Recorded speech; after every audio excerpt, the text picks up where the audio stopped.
Welcome in, everybody, to Grind Time, powered by Full Time Fantasy and the FFWC. I am your host, Billy Muzio, and with me today is Drew Davenport. You can find him at Drew Davenport FF on Twitter.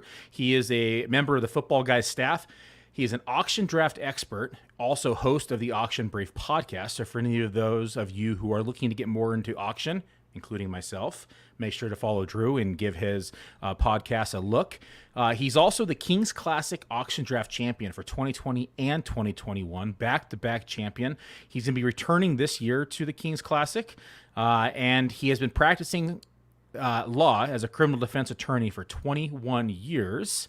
Hence, the reason we wanted him on today was to discuss some of the legal matters that are happening inside the fantasy football realm.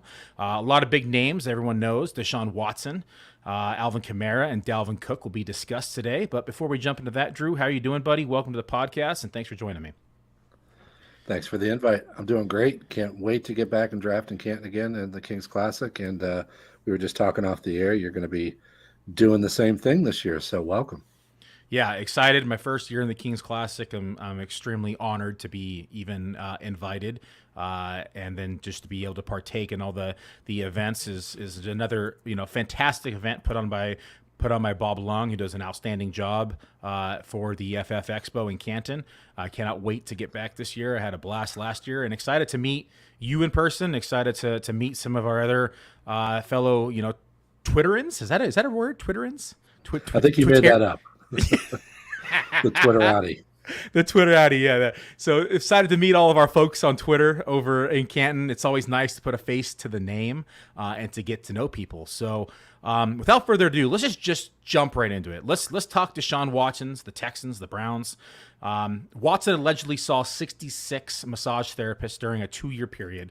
Does that mean that he could potentially be facing 41 more lawsuits above the 25 already brought forth? Well, it's possible, but one of the things that we talk about is the statute of limitations.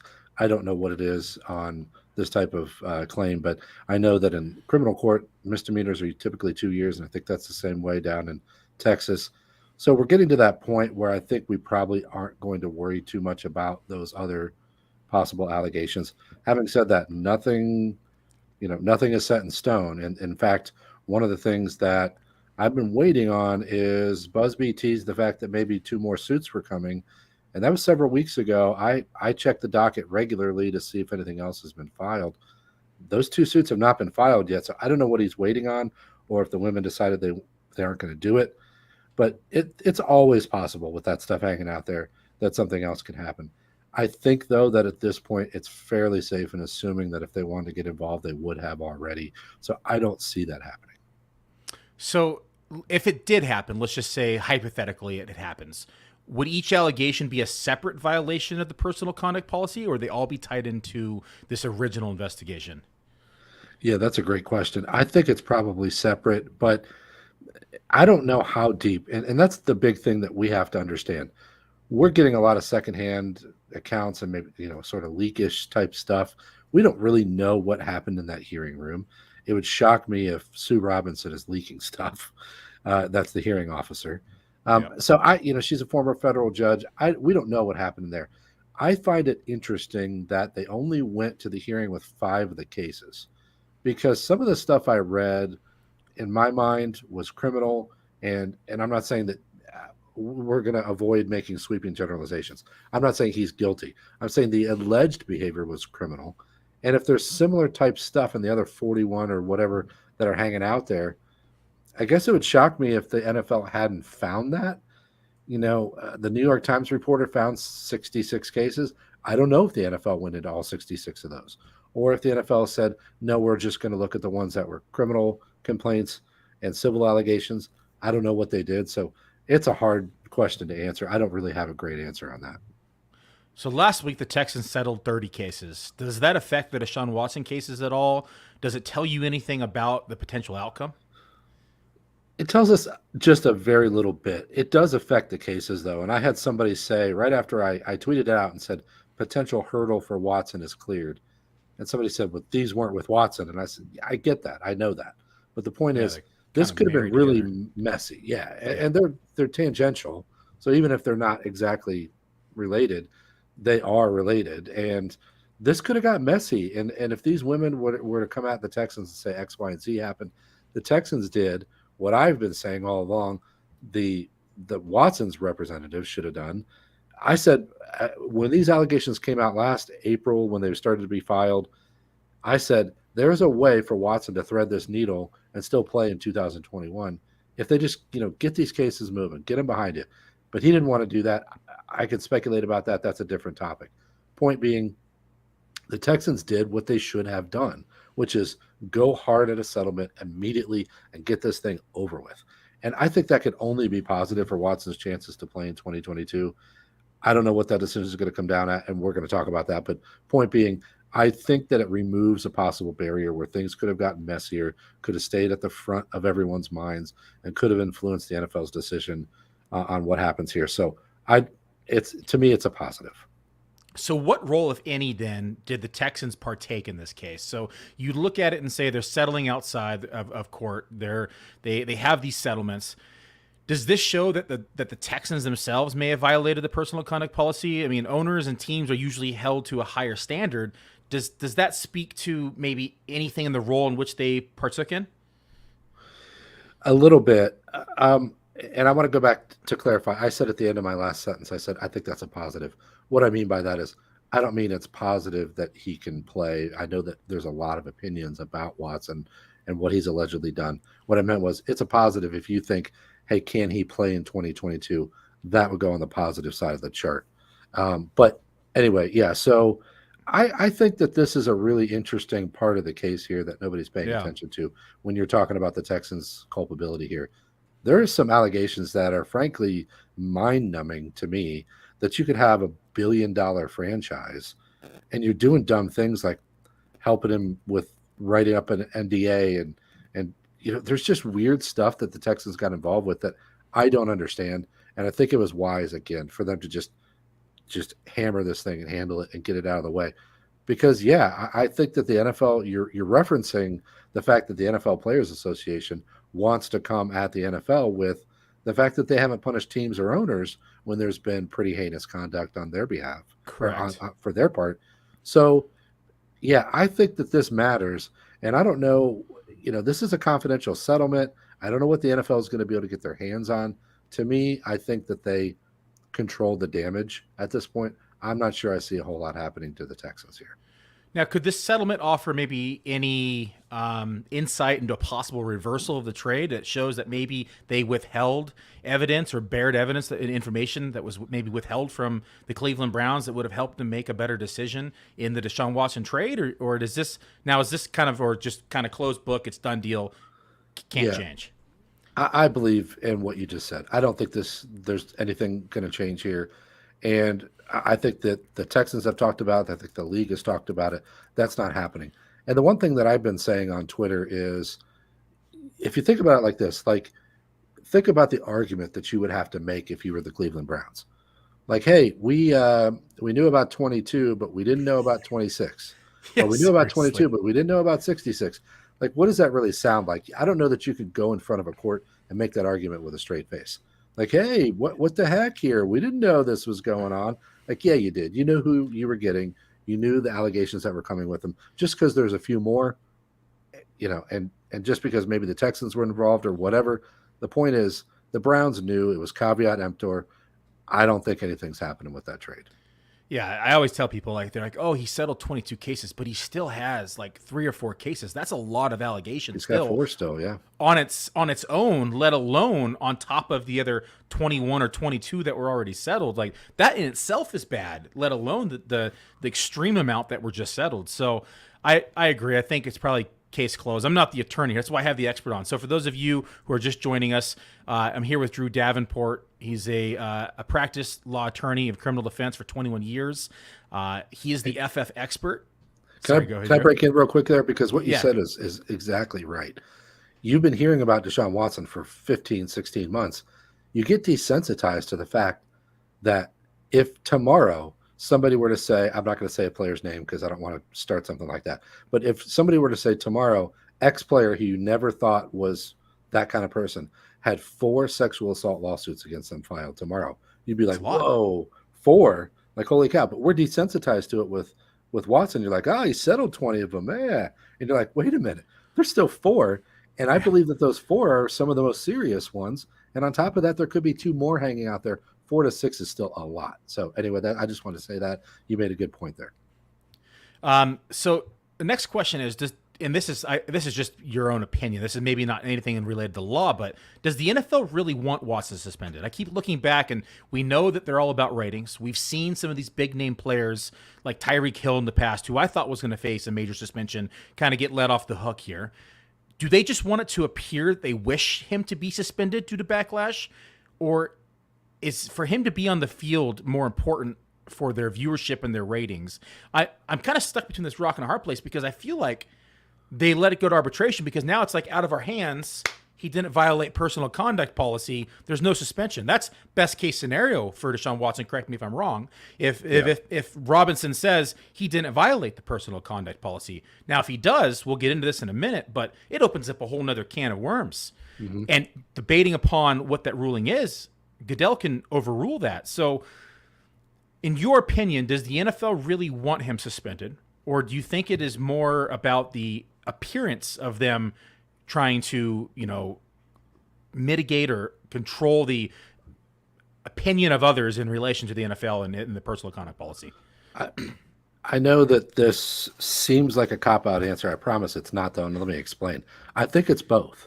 I really do, because I think the NFL understands that the league is better when the quarterback position is better.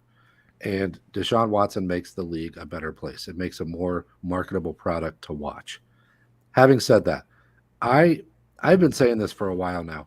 When I initially heard about the NFL's investigation and then that they were really pushing for indefinite or 1-year suspension at least, I said, my opinion is that sounds like a prosecutor who feels like they have the nuts, they feel like they have it. But I backed off that opinion a little bit.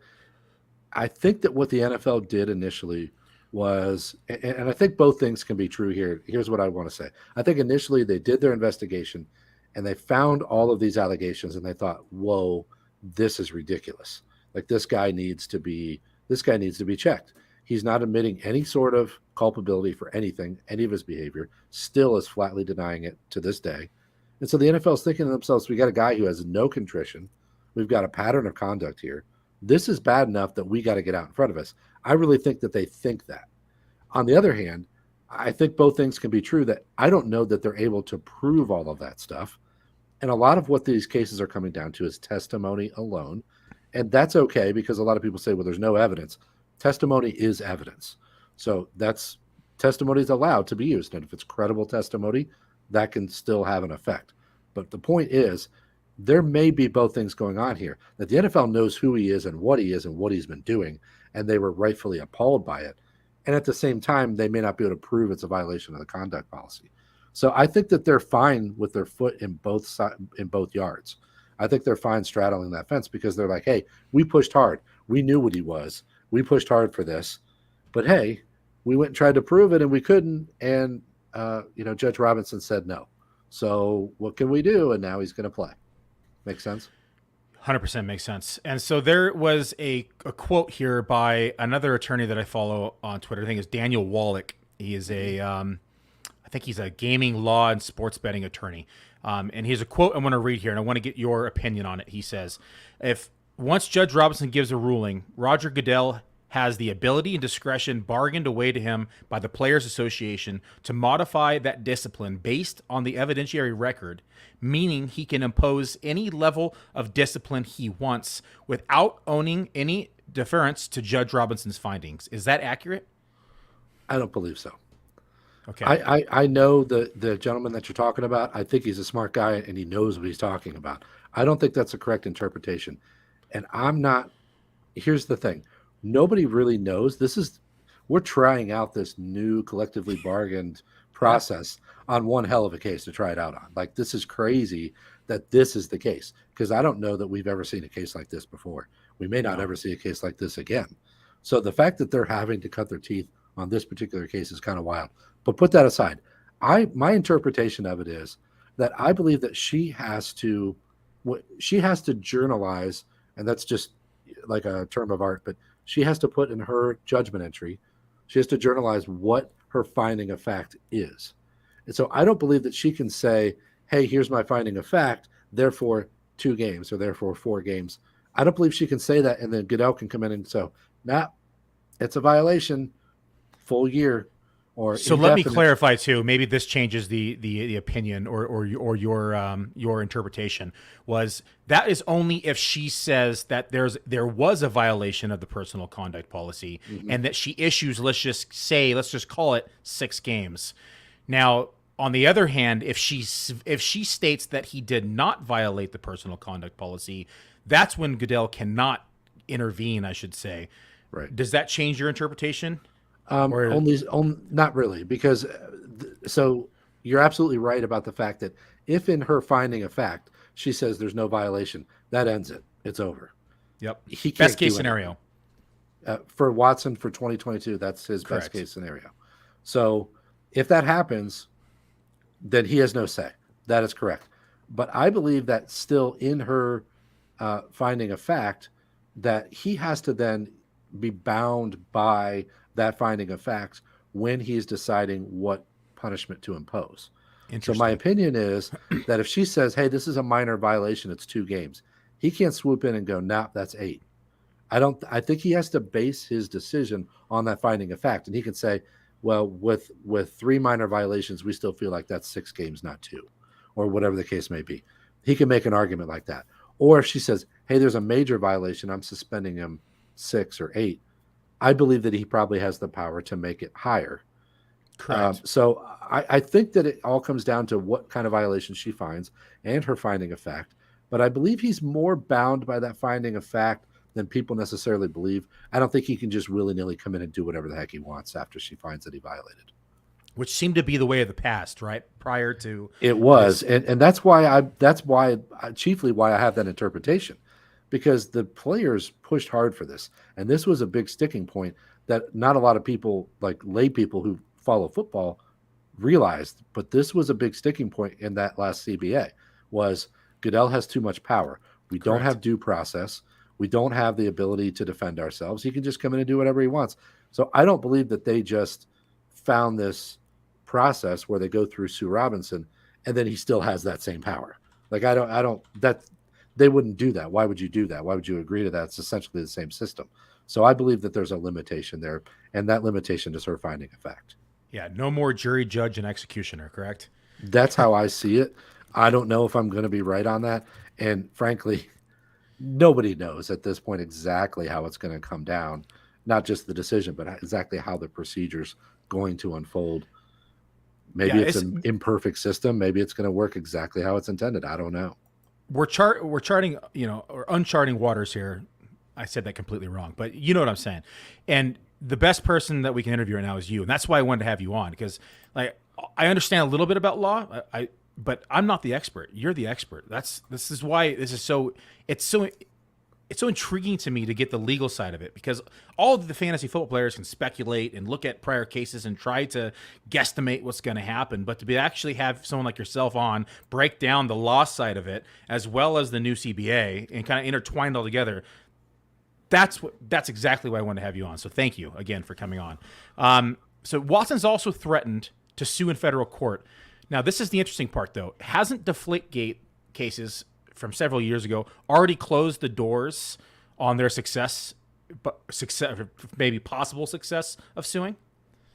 Yeah, so that's my interpretation of it. And I'm going to after you said nice things about me just now, I need to back the truck up here around this type of law. This is not my specialty. So I may know more than the layperson because I've been around it. I had to study it a little bit in law school, and I've talked to some people about it. But I want to be clear, I'm not an expert in this type of law. So, but my understanding of it is part of the point of the process in the new CBA was to destroy some of the ability to go and sue in federal court. Because one of the big arguments, there's 2 arguments that I've seen in the past. One's an antitrust argument, and one is a due process argument. And I really believe that they've short-circuited that argument by the agreed-upon process. That's my opinion. That's how I read the situation. But again, I'm no expert, so uh, I think it's going to be real interesting. I said on Twitter the other day, I don't think he has the right to sue at this point. I don't know if they're standing, but I got some pushback on that, so I'm not super confident in that opinion. I'm only about 60% there. So what's the next, I guess, step in the case and timelines? Well, we had briefs submitted on the case last week.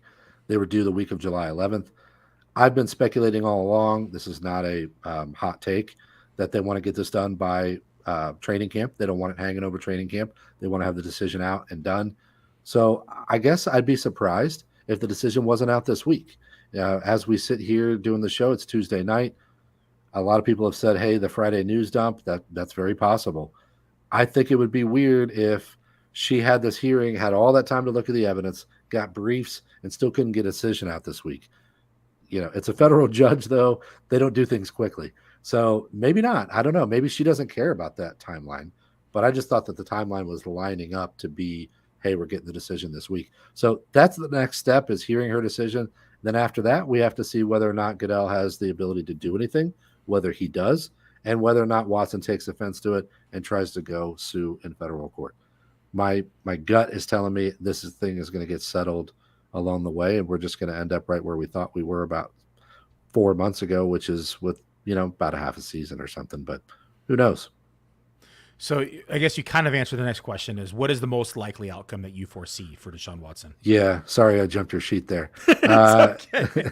Yeah, that's what I think. And here's the thing: we have some internal discussions at Football Guys about this case, and there's some real smart people over there giving opinions on this stuff. And one of the things that I read somebody say the other day that I just think is absolutely true: if we really believe that we know what's happening, we're fooling ourselves. So I'm not going to sit here and say, and one of the qualifications I always make about my qualifications is that I am a criminal defense expert, and I have training in the law and the areas of tort law that they're doing as well. I used to do tort law before I started doing what I'm doing.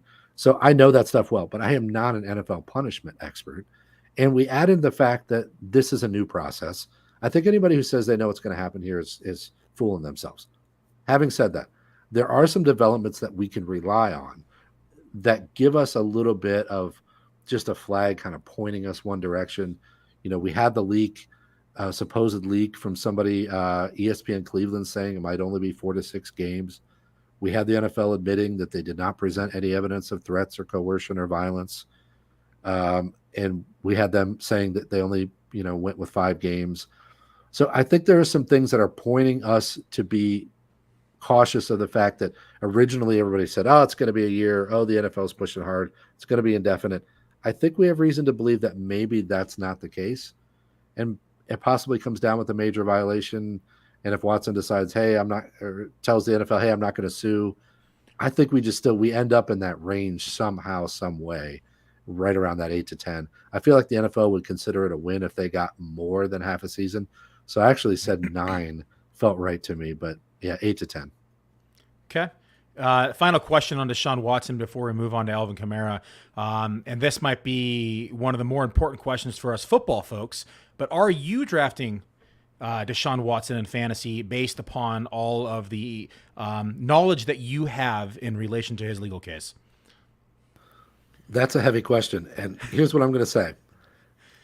I've been saying this like for the past 3 days because I heard it recently and I love it. I think Dwayne McFarland says, you really know what you know about a player if you say, hey, I treat this league as though that's the only league you're going to draft in. What are you going to do? So my home league that's been going almost 25 years, that, it's all my buddies, and I love that league. And that's one of my leagues that I want to win every year. If I walked into that league draft right now, there's no way that I'm drafting Deshaun Watson as anything other than a cheap backup, because I think that the range of outcomes at this point is so wide that I don't want to draft him and say, okay, well, I'm going to get a $2 Derek Carr and Watson, and then Watson gets 12 games or gets a year. I'm just, so it's a late round backup. I think that the ADP is going too high since the report about 4 to 6 games. I'm pretty much out in most redraft formats, but I do like the flyer as a second quarterback if the price is right. Okay. Everyone tuning in, you're listening to Drew Davenport of Football Guys at Drew Davenport FF. You can follow him on Twitter. We're going to be moving in now to Alvin Kamara. And I half-heartedly joke around when I say this, but if they only give Deshaun Watson that 4 to 6 game suspension that you just mentioned, Alvin Kamara should only be suspended through the national anthem of the first regular season game, based upon everything that we have seen. But all joking aside, there's very little known in this case, right? I mean, has any charges actually been brought forth against Alvin Kamara, or is it still under investigation? Oh, yes. They filed charges. So he's facing 2 charges. One is called conspiracy to commit battery. It actually sounds pretty bad, but it's a misdemeanor. But it is the highest level of misdemeanor. So that's a maximum possible jail sentence of 364 days. So essentially a year in jail. So it's the highest level of misdemeanor. And the reason it's conspiracy, it sounds nasty, but it's because there's more than one person. And he has 3 co-defendants who are charged with the same thing. The other charge, though, is the more serious one that is called battery resulting in substantial bodily harm. I don't know if I'm getting the nomenclature correct on the statute off the top of my head, but it's battery with substantial physical harm. That is a felony, and it's a Class B felony because of the allegation of substantial physical harm, which was a broken orbital bone. And I don't know if you see the pictures; they're pretty nasty. His entire eye, yeah. So because of the substantial physical harm, that makes it a Class B, which has mandatory prison time of 2 years. And it can be up to 10, I believe. So if you're convicted of that charge, yeah, it's not just about football anymore. It's about losing 2 years of your life. So, so that is where we're at. But we are still at the pretrial phase in this situation. And you're right about the fact that we don't know a ton about the case, because all we really know is what's in the police reports. And the police reports are reciting what's in this video that exists. But we haven't seen the video. So it's really interesting because at this point, we're really only relying on a recitation of the facts from a second or third hand source. And that's dangerous to do. So I've been urging everyone to have caution because we're still at a pretrial phase and we don't know a lot. Yeah, I tried to do as much research just for this podcast and couldn't find a lot of information other than what we had seen just either from your posts or just from the masses. But can you walk us through the current situation a little bit more, break it down for us, maybe a short timeline, facts, kind of things, just for the listeners who maybe haven't seen your tweets on Twitter? Yeah. And I tend to think that people have seen what I do, and I realize I don't have that big of a following yet. So let me, well, it's getting there. It's getting there. That's for sure. But yeah, so the way that I look at this, I was saying earlier in the offseason, I have 0% of Kamara because I just didn't want to deal with the headache. And if you go back to the whole, hey, if I'm drafting my favorite league and this is the only league, I think it is problematic to pin your season on Kamara. If you get the right price, you get him as an RB2 and whatever, he's not going to ruin your season. But yeah, so let me say the general situation and tell you why I flipped a little bit on what I think. Because back in April, there was a court date on April 25th, and it's called a negotiations court date. In Dayton, where I practice, it would be called like a scheduling conference, which basically is a felony pretrial, which says, hey, what are we scheduling this for next? Do we need another pretrial? Do we need a motion to suppress? Do we need a trial date? Something like that. That's essentially what this negotiations trial date was back in April on the 25th. Now, I checked the docket because I find it interesting that what happened back in April was they continued the case. And the reason they continued the case was because the state had not got the defendants the video in time. Now, that blows me away. Now, I do thousands and thousands of cases every year. It's not shocking, but it is a little shocking in this big of a case that the state wasn't buttoned up enough to get the evidence to the defendants in time before the April 25th court date. So the defendants properly asked for a continuance. It was granted, as it should be, for them to give time to look at the evidence, but they granted a continuance all the way to August 1st. And what's wild about that is nothing has happened in the meantime. And again, I checked the docket a few days ago. Nothing has happened. So we're going to come back on August 1st in the exact same spot we were on April 25th. Still haven't submitted it. No, they have submitted the evidence. Okay. But we're in the same spot as far as pretrial negotiations. Okay. So thank you for the clarification. Yeah, because that was confusing. So That'd be the video, right. No, the video's in. And the video, I think the video was submitted literally like Wednesday or Thursday of the week before the Monday pretrial. Yeah. So it's wild. They're like, oh, we better get this video out. It's like, dude, what have you been waiting on? The Yeah, case happened in seriously. February. So yeah, so when we come back, we're still in the pretrial negotiation phase.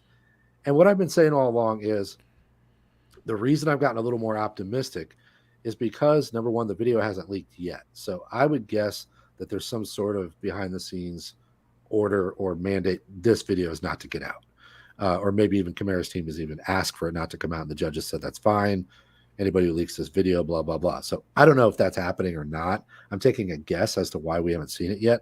But on top of that, the parties themselves are painted into a bit of a corner here because the state, they can't really walk into this case and be like, hey, here's this sweet deal, because you got a guy with a serious injury that could affect the rest of his life. And Kamara can't really walk in and plead to much because as soon as he does, he's going to get hammered by the NFL. And if he pleads to a felony, he could have mandatory time. He has to get something that's kind of like non-violent, non-mandatory misdemeanor type stuff. I don't think state's going to offer that on August 1st. Now, if a deal comes together, great. I could be wrong. There's a lot we don't know. I started off by saying there's a lot we don't know. Yep. But if, my legal intuition is telling me it's going to be hard to get a deal at this first court date. So because it was continued 4 months, now I'm at the point where like, okay, well, now the timeline is pushing this out past the end of the season. Because if they ask for a trial date, he hired one of the best attorneys out there, this David Chesnoff, who's a fantastic criminal defense attorney. They know what's at stake. They're probably going to ask for a trial date, and they're probably going to say to the court, hey, look, my client works till the end of December. Can you put this out past, January? And my clients get allowances all the time for their job. So it wouldn't be unusual for them to say, yes, he's got a demanding job. He can't have a trial until February of 23. That wouldn't be wild. And even if the court says, no, we're setting this in November, it wouldn't be shocking then for a continuance from the defense or from the other side needing more time to prepare. That, again, pushes it into 2023. So that's our timeline right now. I think it's shaping up to be next year before we have a trial. So real case or real possibility that he avoids it altogether in 2022, and this is pushed into 2023. So for those of you drafting, take note. Now, what do you think are the possible outcomes? Again, we're speculating here with little information that we have. Now we're really speculating. But what are the possible outcomes that could happen to Alvin Kamara? Yeah, so you made a good point, and I'll issue my lawyer caveat here. We're piling assumption on top of assumption here, but correct. Kind of playing this thing out. I don't believe that Kamara has any criminal history. I would guess that this video, although it reportedly is fairly clear about what happened in this video, we don't know that, but I would guess that at some point they're going to be able to come to a resolution of the case somehow. I can't imagine that Kamara wants to go to trial and have that video played in front of a jury. And I can't imagine the state really wants to go to trial and risk the fact that oftentimes these things are really chaotic. There's 4 guys involved. Who knows how clear the video is? I would guess it'll come to a resolution at some point. The outcome for a typical case like this is 6 games according to the personal conduct policy. But that's the floor. So it can go higher than that if they find extenuating circumstances. So it could be higher. If they found that he's beating on a guy when the guy's unconscious, man, oh man, all bets are off for 2023, especially if that video drops. And that's the one thing I've been saying all along. I don't like living with a guillotine over my head when I'm playing fantasy football. Like, there's a lot of volatility here with Kamara still, even for 2022. And for dynasty purposes, certainly this offseason is going to be real interesting as to whether or not, they drop the hammer in Vegas. I don't know if that's going to happen. My gut tells me they'll settle it at some point and that he'll be in for a suspension, but I wouldn't expect it to go much past 6 games. Okay, moving along to Dalvin Cook. Most people forget that he was sued by his ex-girlfriend, Graceland Trimble. Allegations of assault, battery, and false imprisonment regarding a November 2020 incident. Cook and his lawyers released a statement claiming that he is a victim of abuse himself in a situation is now being extorted. What is the current situation of this case? Also, can you break this down for us? Timeline, facts?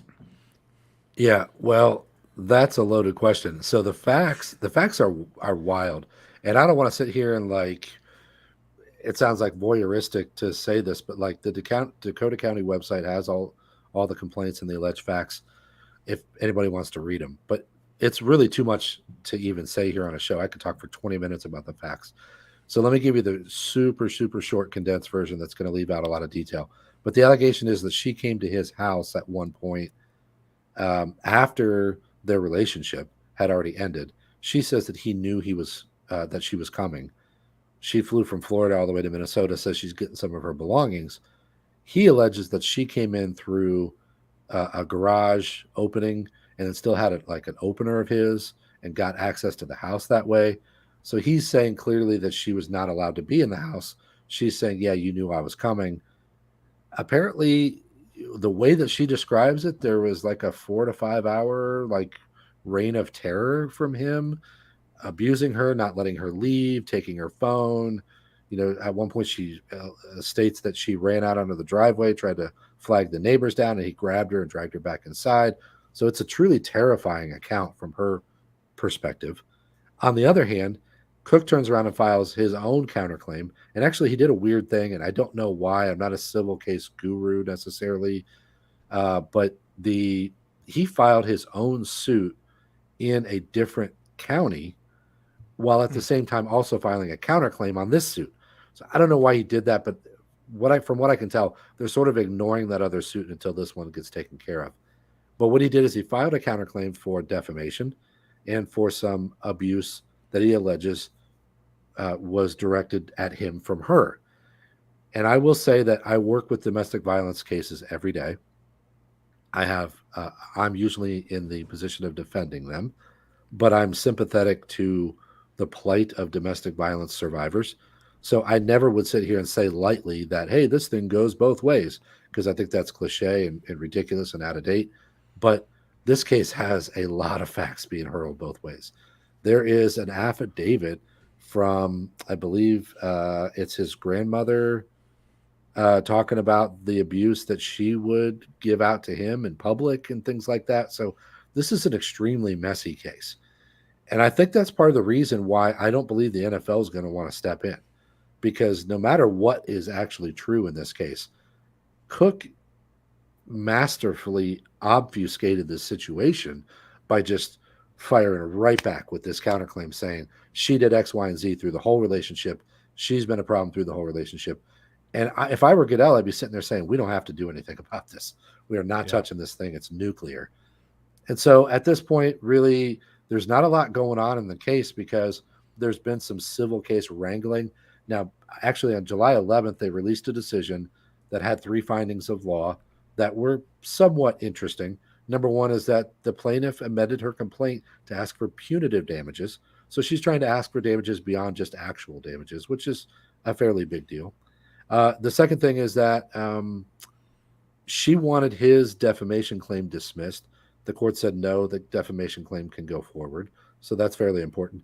And then the third thing was, I found this to be interesting. She asked for an inspection of the premises, which is not the interesting part. That's fairly normal, to be able to videotape, photograph, get the layout of the premises for trial. But then it comes out that he has a video system and that the video only holds stuff for 60 days. He says, typical. Right, exactly. And so he says he doesn't have the video. And then the plaintiff asked the court to rule on whether or not he had a role in spoliation of the video of evidence. The court said, we got no evidence of that. Right now, we're not taking any action against Cook. It appears that it was just innocent, like, hey, he didn't know he was going to need that. So she's been given right to access the video system and see if there's any videos and see what it would have possibly recorded. But it doesn't sound like there's a video of the incident. So these 3 things were just dropped on the 11th of July. There's a discovery deadline on July 29th. So the factual discovery will end on July 29th. But what's interesting is they've already set a jury trial for April of next year. So the jury trial is 10 days from the end of April next year through early May. That means that we aren't going to see a resolution of this case unless for some reason there's a settlement. It would shock me if there was here before the end of the season. So I think he's in line to play the whole 2022 season, absent some wacky development. Okay, very good information. And for those of you who are tuning in and are kind of aware of how the DVR systems work, inside our grocery store, the time will just record, and instead of storing that data, it just rewrites over itself to save on space because you only have maybe 1 terabyte or 2 terabytes or maybe 3 terabytes of data. But when you're recording live video all day, every day, it stores a lot of data and just continues to run over itself just for spacing. And you can highlight areas or save those videos, but it sounds like this wasn't saved. Very interesting that there's no video if he thought it may have become an issue. So I think you answered the last question of the possible outcome. So we're looking at 2023 here. I'm assuming then you are drafting Dalvin Cook then in your one home fantasy league if this was your only league. Yeah, I am, and I've been crushing Cook at the end of the first round in best ball. Now that discount seems to have gone away a little bit, maybe working against myself there, but I've been absolutely all over Cook since early in the offseason. People were kind of off him a little bit because of his performance last year. He didn't score as much. And, he's got the shoulder that's just going to be a bugaboo for the rest of his career. So I understand a little bit of the pessimism, but end of the first round, I've been smashing Cook there.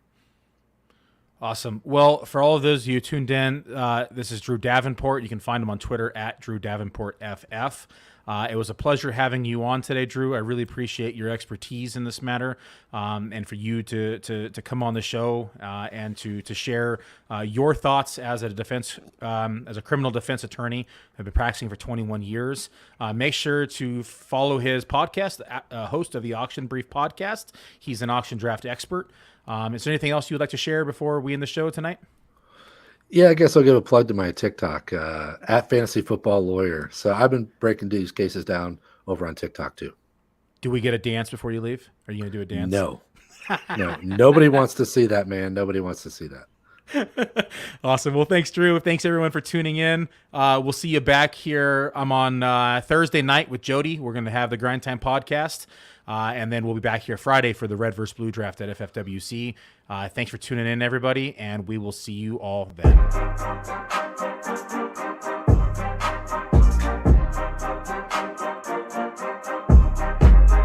Nothing but time, use it to grind. They huff and they puff it, this bacon is mine. Stakes are all high, your stakes are so dry. I'm as rare as they come, put it all on the line. Losing very doubtful, cause I'm winning every outcome. I'm impressed by his guess, there's no reason to guess. Drafting like I won the lotto, but it's grind every day. Manning the teams is just part of the game. Free agents, lineups, they all in one place.